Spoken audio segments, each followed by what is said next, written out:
Hello friends, welcome to my YouTube channel. In this video I will show you how to combine two column with space. Okay, so in this here you will see I have three columns. This is a serial number. Okay, 1 2 3 4 5 6 8, and this is employee name Ankit Rosh Gang. Okay, and this is their designation.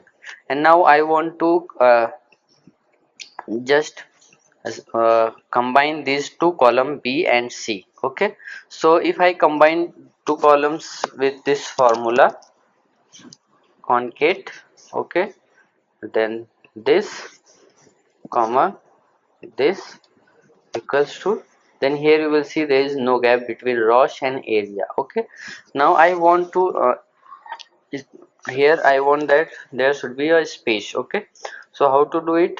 Here you have to just click on equals to, then concatenate. Okay, then here you have to just press this comma, then inverted comma space, inverted comma, and then next column.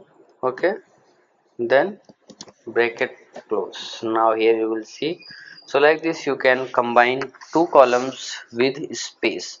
So if you like the video, please like my video and also subscribe my channel for more videos like this. Thanks for watching.